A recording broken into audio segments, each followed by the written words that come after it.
Hello everyone, this is Noor from the one man show और आज हम करने वाले हैं स्टैंडर्ड 7 साइंस का chapter number 1 the living world adaptation and classification का पार्ट 3।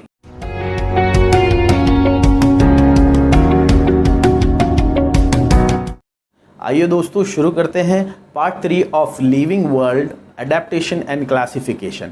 हमने जब ये चैप्टर स्टार्ट किया था इन वेरी फर्स्ट पार्ट हमने पढ़ा था कि अडेप्टेशन द लिविंग वर्ल्ड क्या होता है। The living world is the world around us, जहाँ पर हर चीज़ जिंदा है वो सब है लिविंग वर्ल्ड में इंक्लूडेड। उसमें प्लांट्स भी आते हैं, उसमें एनिमल्स भी आते हैं। फिर हमने शुरुआत की थी अडेप्टेशन ऑफ प्लांट से। अडेप्टेशन ऑफ प्लांट में 3 रीजन के अलग अलग प्लांट्स के अडेप्टेशन के बारे में हमने पढ़ा था, सीखा था। वो कौन कौन से थे? Adaptation in aquatic plant, adaptation in desert plant and adaptation in plant of forest region।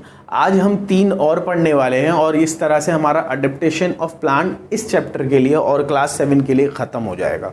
फिर जो नेक्स्ट वीडियो आएगा उसमें हम चालू करेंगे अडेप्टेशन इन एनिमल्स। तो आज हम क्या क्या पढ़ने वाले हैं? आज हम पढ़ने वाले हैं adaptation in plants of snowy region, adaptation in grassland plant and adaptation in plant for injection of food. तो आइए दोस्तों शुरू करते हैं। सबसे पहले देखिए adaptation in the plants of snowy region है क्या। स्नोई रीजन मतलब ऐसा रीजन जहाँ पर भारी बर्फबारी होती हो और साल का ज़्यादातर वक्त बर्फ़ से वो एरिया ढका हुआ हो, उसे हम कहते हैं स्नोई रीजन। तो वहाँ के जो प्लांट्स हैं वो वहाँ पर एडजस्ट करने के लिए, वो वहाँ पर सर्वाइव करने के लिए अपने अंदर कैसे बदलाव लाते हैं, कैसे चेंजेस लाते हैं, किन चीज़ों को अडेप्ट करते हैं, वो हम यहाँ पर पढ़ने वाले हैं। देखिए adaptation in plants of snowy region के लिए बहुत बड़ी डेफिनेशन और बहुत बड़ा एक्सप्लेनेशन हमारी बुक में दिया हुआ है, लेकिन मैंने एक छोटा सा एक्सप्लेनेशन बनाया है, इसके साथ भी आपको पूरे मार्क्स मिल जाएंगे। तो आइए देखते हैं वो क्या है। The plants in the snowy region adopted some features to protect them from the snow और cold in that region. They have needle-like and waxed leaves to avoid water loss and to conserve the water in their body.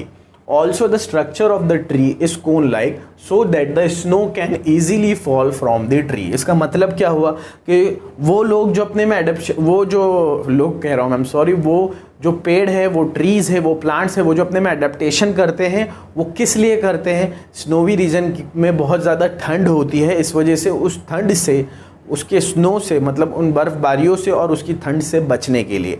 क्योंकि बर्फ़बारी होती है और हमेशा बर्फ़ ही होती है तो उन्हें पानी नहीं मिल पाता। पानी कब मिलेगा? जब वो स्नो वाटर में कन्वर्ट होगी। लेकिन अगर साल के 8 महीने वो कन्वर्ट ही नहीं होगी तो पानी बहुत कम मिलेगा। इसलिए उनके जो लीव्स हैं वो निडल की तरह, सुई की तरह हो जाते हैं, ताकि बहुत ज़्यादा शो ना हो उनके ऊपर। और बहुत ज़्यादा शो जब नहीं होगा तो निडल क्या होंगे, उनके सेफ रहेंगे, फोटोसिंथेसिस कम होगा, जितनी ज़रूरत है उतना ही फूड बनाएंगे और उनका जो वाटर है, एक्सेस वाटर, वो वेस्ट नहीं होगा, इवेपोरेट नहीं होगा। इसलिए उनके नीडल लाइक वैक्स्ड लीव्स होते हैं। वैक्स होने की वजह से और ये हो जाता है कि कंजर्वेशन ऑफ वाटर हो जाता है, इवेपोरेट नहीं हो पाता वाटर। तो ये एक चीज़ हो गई।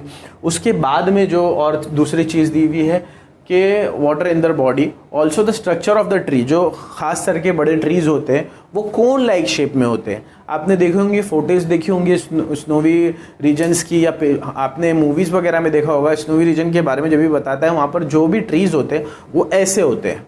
तो ऐसे ट्रीज़ होने का मतलब ये है, उन्होंने ये अडेप्टेशन उन ट्रीज़ ने इसलिए किया है कि जब भी बर्फ़बारी हो या स्नो गिरे तो स्नो उन पर जमा ना रहे। इस तरह का ए शेप होने की वजह से वो स्नो नीचे गिर जाता है। तो इस तरह के अडेप्टेशन होते हैं कहाँ पर? स्नोई रीजन में। एक बार फिर से हम ये पढ़ते हैं, ध्यान दीजिए क्या है। The plants in the snowy region adopted some features to protect them from the snow and cold in that region. They have needle like and waxed leaves to avoid water loss and to conserve the water in their body. Also, the structure of the tree is cone like so that the snow can easily fall from the tree. बहुत आसान है। इसके बाद में हम पढ़ेंगे adaptation in grassland plant. Grassland मतलब जो लंबे लंबे मैदान होते हैं, खुले मैदान, और जहाँ का वेदर ज़्यादातर के हॉट एंड ड्राई होता है। कई जगह वहाँ पर कई वजह से, वहाँ पर धूप की वजह से, बहुत ज़्यादा हॉट और ड्राई वेदर होने की वजह से आग भी लगती है। जंगलात जो जलते हैं वो ड्राई वेदर होते हैं, ग्रासलैंड होते हैं। आपने पढ़ा होगा कई जगह पर ऐसी आग लगती तो बुझती नहीं कई कई दिनों तक, फिर वो फॉरेस्ट की तरफ भी चले जाती है ग्रासलैंड से, और फॉरेस्ट भी जलते हैं। तो ये जो आग शुरू होती है ज़्यादातर ग्रासलैंड से, तो वहाँ पर ज़्यादातर आग लगती है। और बहुत ज़्यादा हॉट और ड्राई वहाँ का होता है क्लाइमेट, तो वहाँ के जो पेड़ पौधे हैं, वहाँ के जो प्लांट्स हैं, वो किस तरह के एडेप्टेशन करते हैं वो हम यहाँ पढ़ने वाले। बहुत इजीली इसे हमने लिखा हुआ है, एक दो बार ही आप पढ़ेंगे आपको याद हो जाएगा और इस पर मार्क्स भी पूरे मिलेंगे। Grassland plants adaptation include deep roots, narrow leaves and brightly colored flower. Grassland plants grow from the base of the plants rather than the tips. This enables them to survive the fires that commonly occurs in the dry hot climate of grassland. इसका मतलब क्या हुआ, grassland के जो plants हैं उनके adaptation में क्या क्या आता है, डीप रूट्स। डीप रूट्स मतलब उनकी जो जड़ें होती हैं, उनके रूट्स होते हैं वो बहुत ज़्यादा डीप होते हैं। नैरो लीव्स, उनके लीव्स नैरो होते हैं, ज़्यादा ब्रॉड नहीं होते, क्योंकि सनलाइट बहुत ज़्यादा हाई होने की वजह से वो ख़राब हो सकते हैं, इसलिए उन्होंने अपने लीव्स को क्या कर दिया है, उन्होंने अपने लीव्स को नैरो कर दिया है। उसके अलावा एंड ब्राइटली कलर्ड फ्लावर, और उनके जो फ्लावर होते हैं उनका कलर बहुत ज़्यादा ब्राइट होता है। Grassland plants grow from the base of the plants, ये बढ़ते हैं नीचे की तरफ से, ऊपर से तो लेकिन नीचे से भी। क्यों? क्योंकि जब भी यहाँ पर आग लगे तो अगर वो ऊपर से जल भी जाए, अगर उनकी जड़ें सलामत है तो वो फिर से उगाते हैं।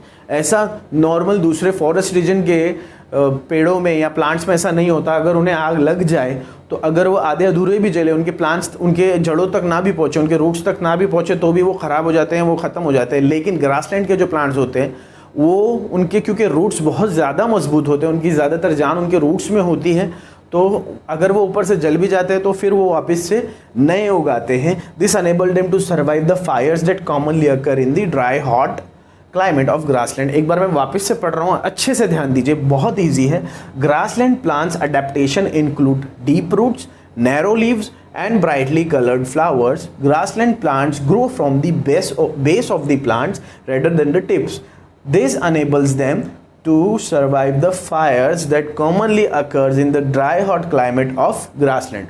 तो दोस्तों ये था adaptation in plants of snowy region, adaptation in grassland plant। अब हम करेंगे adaptation in plants for food injection। तो इसका एक अच्छा सा आप स्क्रीनशॉट ले लीजिए और इसे लिख लीजिए ताकि आपको ये याद रह पाए।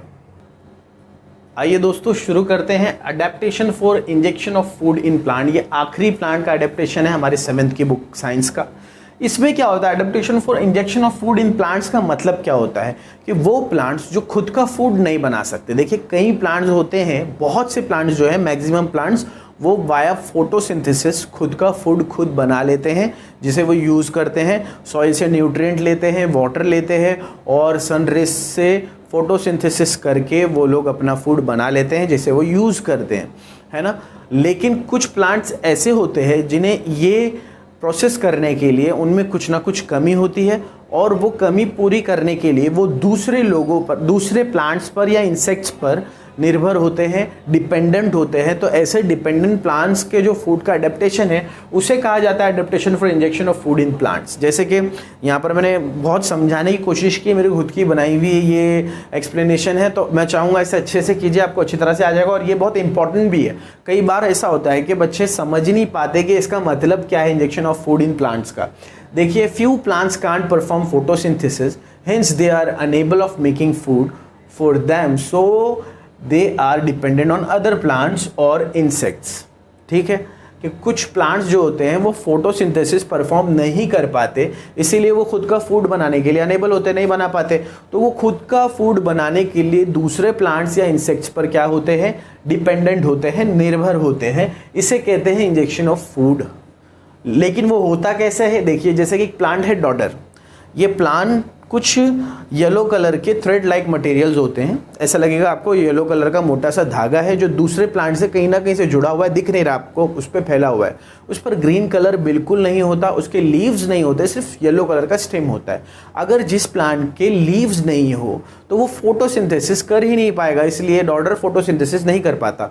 तो ये एक पैरासाइट की तरह एक्ट करता है। पैरासाइट वो ऐसे वर्जाणु होते हैं जो दूसरे एनिमल्स पे या दूसरे लिविंग थिंग पर डिपेंड होते हैं, लाइफ टाइम के लिए उसका बॉडी का पार्ट बनकर वो उससे ज़्यादा नुकसान नहीं पहुंचाते। अगर वो नुकसान पहुंचाएंगे तो वो जिससे फूड ले रहे हैं वो भी ख़त्म हो जाएगा, तो वो उसका बॉडी का पार्ट बन जाते हैं, एक तरह से उसको लग जाते हैं और उससे न्यूट्रिएंट सक करके अपनी लाइफ का गुजारा करते हैं। उसे कहते हैं पैरासाइट।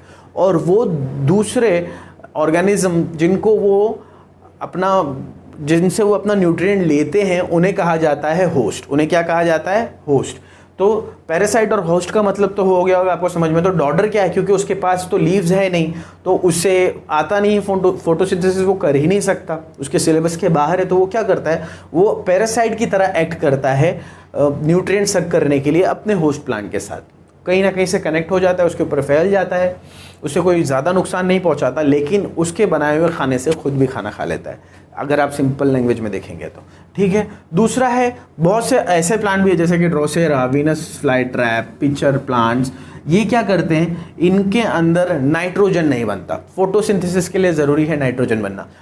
नाइट्रोजन नहीं बनेगा तो वो फोटोसिंथेसिस नहीं कर पाएंगे। तो आपने देखा होगा डिस्कवरी में या नेशनल ज्योग्राफी में कुछ ऐसे प्लांट्स भी हैं जो इंसेक्ट खाते हैं, दे कंज्यूम इंसेक्ट्स। तो ये वो प्लांट्स हैं जो इंसेक्ट्स को कंज्यूम कर लेते हैं, लेकिन उसे कंज्यूम करने के लिए उन्हें उस तरह से अट्रैक्टिव या आकर्षक दिखना पड़ता है, और वो नेचर से अडेप्टेशन करके उस तरह बन जाते हैं कि वो ऐसे दिखे कि इंसेक्ट उनकी तरफ जाए और फिर वो इंसेक्ट को खा ले। तो ये इस तरह के अडेप्टेशन है जो फूड इंजेक्शन के लिए होते हैं, वो इस तरह के अडेप्टेशन। एक बार वापस से मैं पढ़ रहा हूँ, देखिए। Few plants can perform photosynthesis, hence they are unable of making food for them, so they are dependent on other plants or insects. Example, dodder, which act as a parasite and sucks nutrient from its host plants. Drosera, Venus flytrap, pitcher plants, they fulfill their need of nitrogen by consuming insects. तो ये बहुत आसान है और उस पर full marks 100% मिलेंगे आपको। तो आपको क्या करना है, फटक से इसका एक स्क्रीनशॉट लेना है, और ये जो है ना हमारा एंड ऑफ पार्ट 3 होने वाला है। जब हम पार्ट 4 चालू करेंगे उसमें हम अडेप्टेशन ऑफ एनिमल्स करेंगे, और वो भी बहुत इंटरेस्टिंग है। फिर जैसे एडेप्टेशन ख़त्म होगा ना, शायद 2 लेक्चर्स उसमें लगेंगे, और क्लासिफिकेशन बहुत ज़्यादा है नहीं, 1 या 2 लेक्चर उसमें लगेगा। इस तरह से ये चैप्टर पूरी तरह ख़त्म होगा। आप देखेंगे तो 10-15 मिनट की वीडियो है, आप सब ऐड करोगे तो मुश्किल से 70 to 80 मिनट्स, मतलब कि 1.5 घंटा भी नहीं होगा, और हमारा ये पूरा चैप्टर कवर हो जाएगा। तो दोस्तों इसे एक एक करके पूरा देखिए, हर स्क्रीनशॉट के हिसाब से अपने फेयरबुक में लिखिए, और ताकि आपको पता चले कि आप क्या कर रहे हैं और आपको एग्ज़ाम के टाइम पर याद करने में भी आसानी हो। तो अगर आपके कोई पॉइंट्स जो आपको नहीं समझ में आ रहे हैं या आपका कोई सजेशन है, डाउट्स है, तो आप मुझे पूछ सकते हैं कमेंट बॉक्स में। और अगर आपको मेरी वीडियोस पसंद आ रही है तो please do like, share, subscribe and press the bell icon. This is Noor from the one man show, signing of.